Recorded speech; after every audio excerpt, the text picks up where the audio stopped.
Bienvenue dans cette nouvelle édition de l'Africa Tonight. Voici les titres de l'actualité. Le stade Amahoro de Kigali était plein à craquer ce vendredi. Le président rwandais Paul Kagame y a prêté serment pour un troisième mandat en présence d'une vingtaine de chefs d'État. 800 000 nouveaux emplois, c'est la promesse faite par les autorités de Yaoundé au peuple camerounais. Ils seront issus de projets qu'ambitionnent de développer les partenaires norvégiens et chinois. Et puis l'Égypte vient de conclure un accord avec la Chine pour la construction d'une ligne de tramway rapide. Elle reliera la nouvelle capitale administrative aux districts les plus éloignés du Grand Caire. Paul Kagame rempile officiellement pour un troisième mandat. Le président rwandais, réélu avec près de 99% des suffrages, a prêté serment ce vendredi au stade Amahoro de Kigali en présence de 19 chefs d'État. Reportage de Fraternel Dakaï Senga, notre correspondant à Kigali. C'est au stade Amahoro d'Oremera à Kigali que le président Paul Kagame a prêté serment devant des milliers de Rwandais et des amis du pays des 1000 collines. Dans son allocution, le président Paul Kagame a promis la continuité de développement au Rwandais et un partenariat renforcé avec les pays africains. Je remercie tous ceux qui ont encore eu confiance en moi. C'est un privilège pour moi de vous servir. La première chose que je vais faire, c'est de travailler avec les jeunes pour renforcer notre développement. Je vous promets une éducation plus compétitive au niveau de la région et un secteur privé plus dynamique. Plus de 20 chefs d'État et de gouvernements africains ont pris part à la cérémonie d'investiture du président rwandais.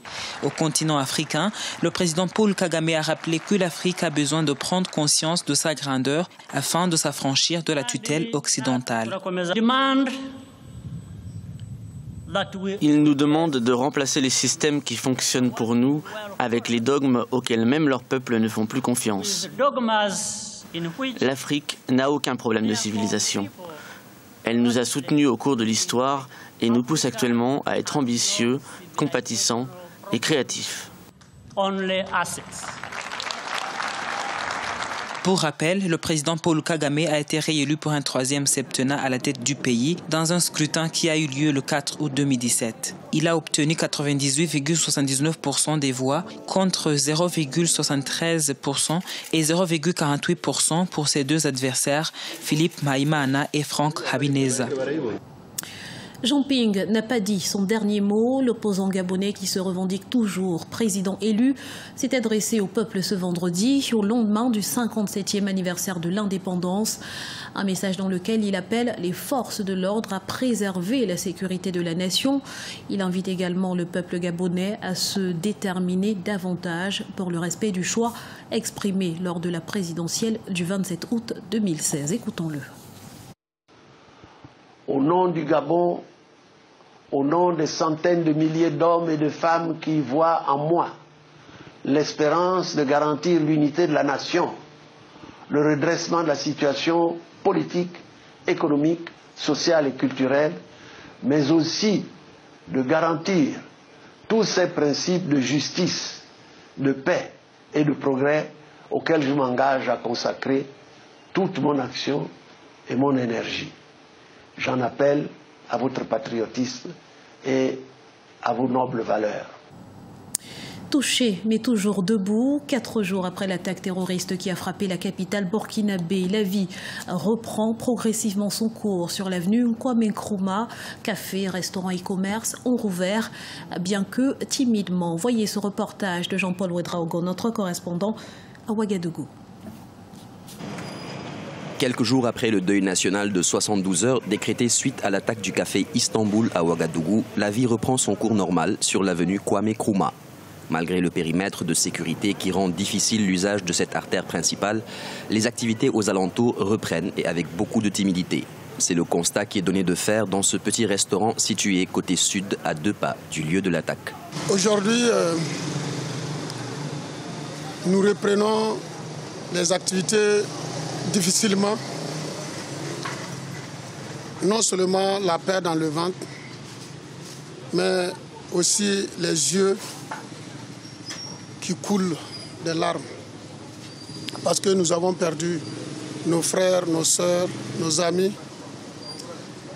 Et nous prions que Dieu console ces familles. Autre lieu, même constat.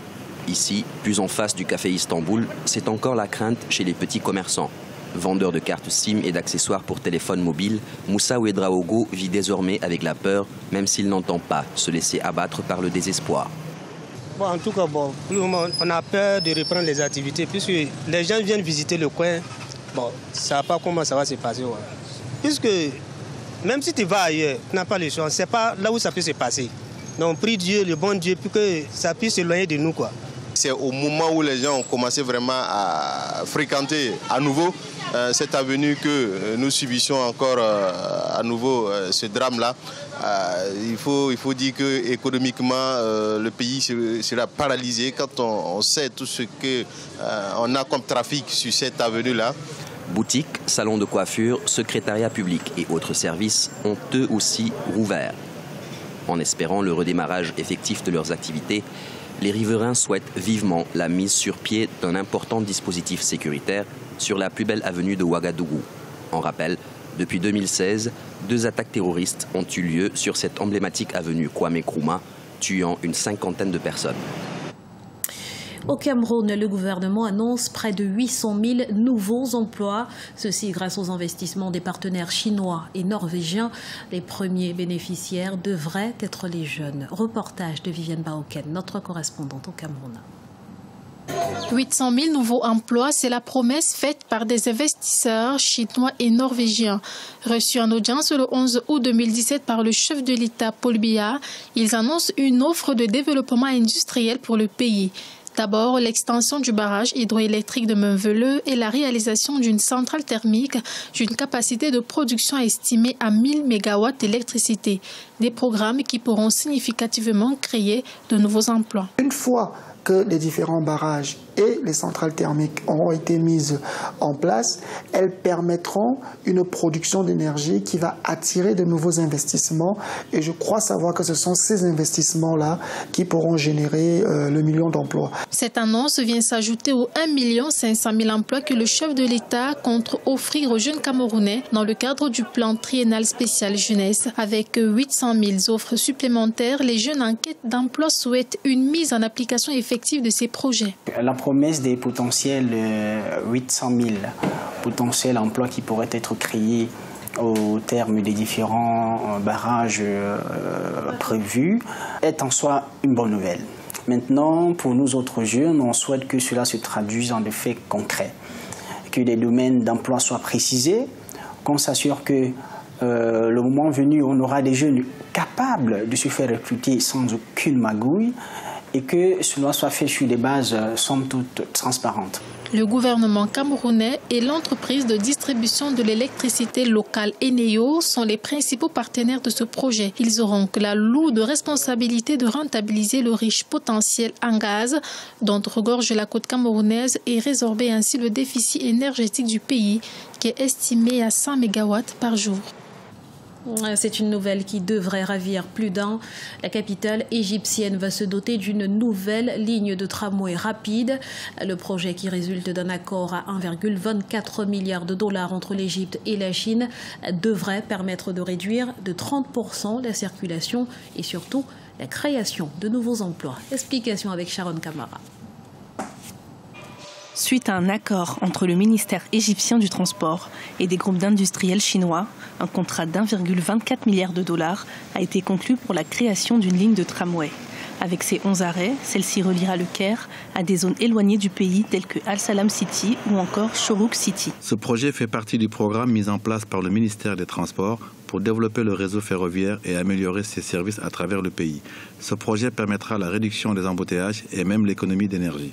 Ce réseau, qui est prévu pour transporter plus de 300 000 personnes par jour, pourrait permettre de réduire de 30% la circulation sur l'autoroute Le Caire-Ismaïla. De plus, le groupe d'investisseurs chinois a annoncé vouloir faire appel à des sous-traitants basés en Égypte dans les domaines du génie civil et la construction du réseau ferroviaire. Une bonne nouvelle pour l'économie nationale qui fait face à de sévères mesures d'austérité. Ce serait une solution pour augmenter la rentabilité des investissements parce que la plupart du temps, on a la crise interne à cause du manque d'investissement, à cause du chômage, et à cause du pouvoir d'achat de la population. L'investissement, ça reproduit la rentabilité des entreprises. Et puis, quand les entreprises ont suffisamment d'argent, ils investissent encore, ils produisent davantage.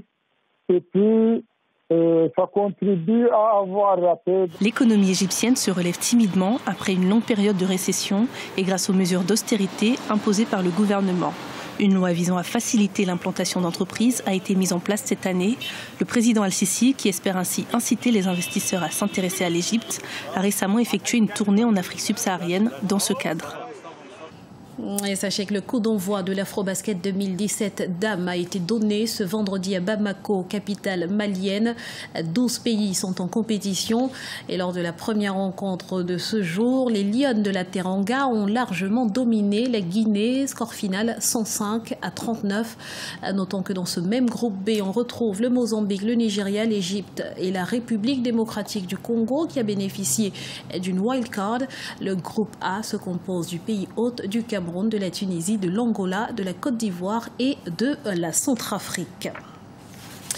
Ce journal a été réalisé par l'ensemble de la rédaction. Merci pour votre fidélité. Dans un instant, une nouvelle édition de l'information sur Africa 24.